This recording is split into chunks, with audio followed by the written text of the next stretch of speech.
Assalamualaikum warahmatullahi wabarakatuh. Kami dari kelompok 8 ingin menjelaskan mengenai materi modal Ventura. Kelompok kami terdiri dari Iis Permatasari, Misalia Ningrum, dan Renaldi Bagas Krisnamukti. Pengertian modal Ventura. Yang pertama, menurut Tony Lawrence dan Clinton Richardson, menurut Tony Lawrence, modal Ventura adalah investasi jangka panjang dalam bentuk pemberian modal yang mengandung resiko di mana penyedia dana atau venture kapitalis terutama mengharapkan pendapatan bunga atau dividen.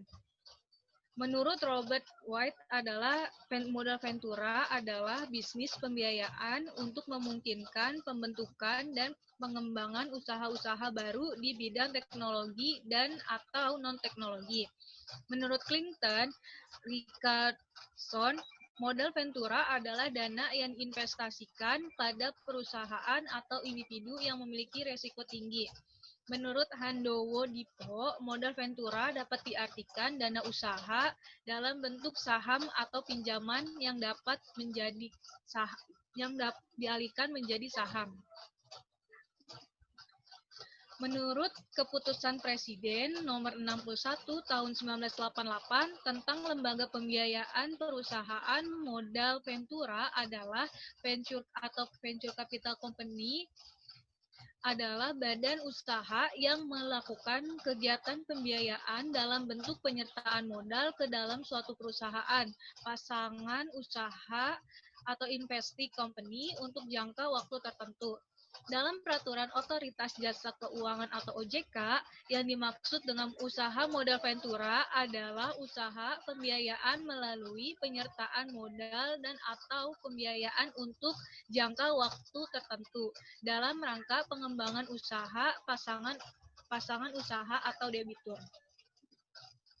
Selanjutnya, pengertian usaha modal Ventura Syariah. Usaha modal Ventura Syariah adalah usaha pembiayaan melalui kegiatan investasi dan atau pelayanan jasa yang dilakukan dalam jangka waktu tertentu dalam rangka pengembangan usaha, pasangan usaha yang dilakukan berdasarkan prinsip syariah. Penyelenggaraan kegiatan usaha perusahaan modal Ventura Syariah atau PMVS wajib memenuhi prinsip keadilan atau adil, keseimbangan tawazun, kemaslahatan atau maslahah, dan universalisme atau alamiah. Keempat prinsip syariah tersebut dijelaskan sebagai berikut. Yang pertama itu keadilan, adil. Yang kedua keseimbangan, tawazun. Yang ketiga kemaslahatan, maslahah. Yang keempat universalisme alamiah. Penyelenggaraan kegiatan usaha perusahaan modal Ventura Syariah tidak boleh mengandung goror, maisir, riba, zoom, rishwah, dan objek haram lainnya. Selanjutnya akan dijelaskan oleh rekan saya.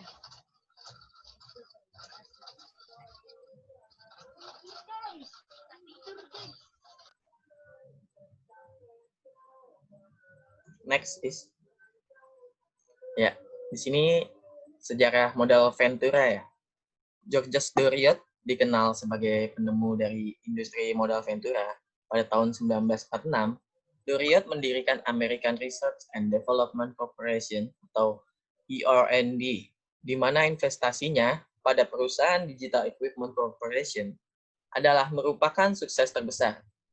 Pada tahun 1968, sewaktu Digital Equipment melakukan penawaran sahamnya kepada publik, dan ini memberikan imbal hasil investasi atau Return on Investment ROI sebesar 101% kepada AR&D. Investasi ARD yang senilai 70.000 US dollar pada Digital Equipment Corporation pada tahun 1957 tersebut telah bertumbuh nilainya menjadi 355 juta US dollar. Nah, pada tahun 1959 oleh Van Rock Associates pada perusahaan Fairchild Semiconductor, awal mula tumbuhnya industri modal Ventura ini adalah dengan diterbitkannya Undang-Undang Investasi Usaha Kecil atau Small Business Investment (ICT).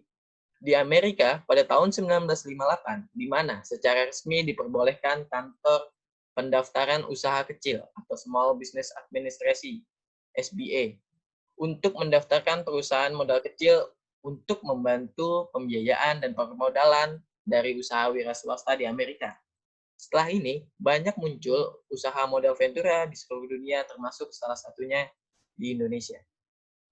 Perusahaan modal ventura di Indonesia diawali dengan pembentukan PT Bahana Pembinaan Usaha Indonesia atau BPUI, sebuah badan usaha milik negara (BUMN) yang sahamnya dimiliki oleh Departemen Keuangan sebesar 82,2% dan Bank Indonesia 17,8%.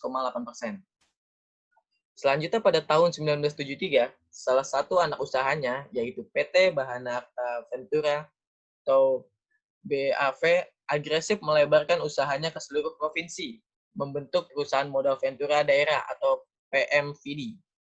Sasarannya adalah usaha kecil menengah atau UKM untuk dibiayai. Next. Nah, di sini ada tujuan dan manfaatnya. Yang pertama, tujuannya adalah memungkinkan dan mempermudah pendirian suatu perusahaan baru. Yang kedua, membantu pembiayaan perusahaan yang sedang mengalami kesulitan dana dalam pengembangan usahanya, terutama pada tahap-tahap awal. Yang ketiga ialah membantu perusahaan baik pada tahap pengembangan suatu produk maupun pada tahap mengalami kemunduran. Yang keempat yaitu membantu terwujudnya dari hanya suatu gagasan menjadi produk jadi yang siap dipasarkan. Yang kelima, memperlancar mekanisme investasi di dalam dan luar negeri. Yang keenam yaitu mendorong pengembangan proyek research and development. Yang ketujuh, membantu pengembangan teknologi baru dan memperlancar terjadinya alih teknologi. Yang terakhir yaitu membantu dan memperlancar pengalihan kepemilikan suatu perusahaan. Nah, di sini manfaatnya ada 5. Yang pertama, kemungkinan berhasilnya usaha lebih besar. Yang kedua, meningkatkan efisiensi pendistribusian produk. Yang ketiga, meningkatkan bankabilitas. Yang keempat, meningkatkan kemampuan memperoleh keuntungan. Dan yang terakhir yaitu meningkatkan likuiditas. Next.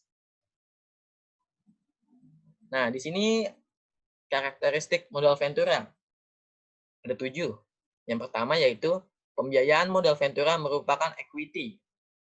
Yang kedua, modal ventura merupakan investasi dengan perspektif jangka panjang. Yang ketiga, modal ventura merupakan pembiayaan yang bersifat risk capital. Yang keempat, rate of return yang tinggi. Yang kelima, pembiayaan modal ventura bersifat aktif. Yang keenam, modal ventura bersifat sementara. Yang terakhir yaitu keuntungan berupa kapital, gain, dan dividen. Selanjutnya akan dilanjutkan oleh teman saya. Lalu di sini ada bentuk-bentuk pembiayaan modal ventura.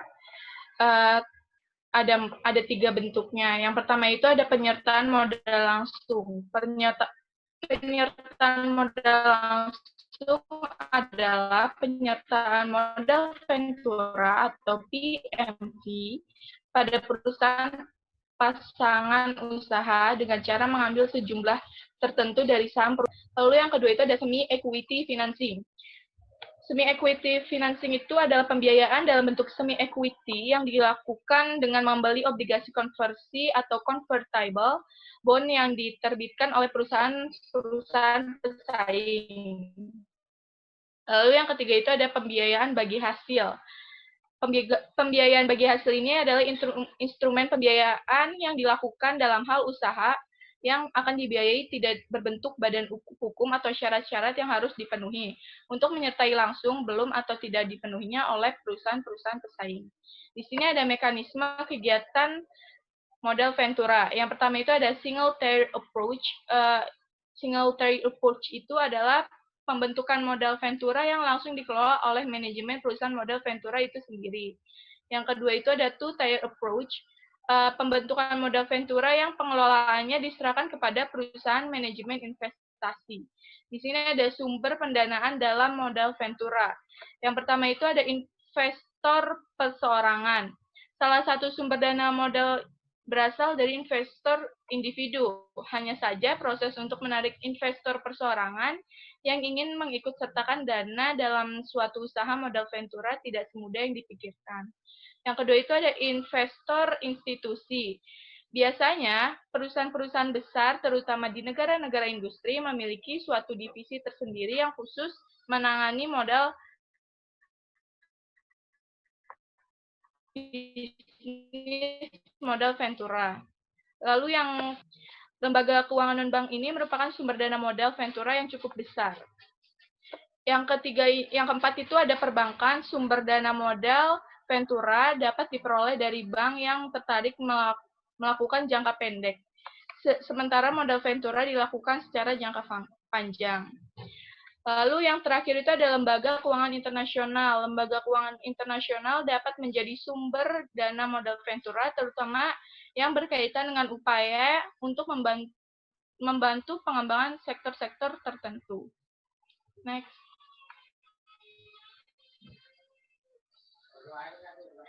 Di sini ada kelebihan dan kekurangan modal ventura. Kelebihan modal ventura itu yang pertama merupakan solusi terbaik bagi UKM baru yang belum mampu memenuhi persyaratan dalam mengajukan pembiayaan pada sumber pendanaan lainnya. Yang kedua itu menyediakan bantuan manajemen kepada perusahaan yang didanai dalam mengembangkan usahanya. Yang ketiga, selalu memonitor langsung jalannya usaha kita dengan memberikan konsultasi bisnis tengah mengalami kendala. Yang keempat itu ada membantu menaikkan pamor dan reputasi usaha yang didanai serta memperluas jaringan usaha melalui partner baru. Kekurangan dari modal ventura itu sendiri, yang pertama itu ada pembiayaan yang cukup mahal jika dilihat dari jangka waktunya, terutama bagi usaha yang sudah sukses sebab perusahaan modal ventura menggunakan sistem bagi hasil. Yang kedua, pemilihan usaha yang akan didanai bisa menjadi sangat selektif mengingat risiko kegiatan usaha yang lumayan tinggi. Yang terakhir itu ada pemilik usaha yang didanai bisa jadi kehilangan kontrol, bahkan pemilik usahanya karena manajemen serta saham perusahaan dipegang langsung oleh perusahaan modal ventura sendiri. Apalagi saat usaha kita mulai menunjukkan kegagalan, langkah yang langsung diambil biasanya adalah di likuidasi. Next. Oke, mungkin itu saja presentasi dari kelompok kami. Kurang lebihnya mohon maaf. Wassalamualaikum warahmatullahi wabarakatuh.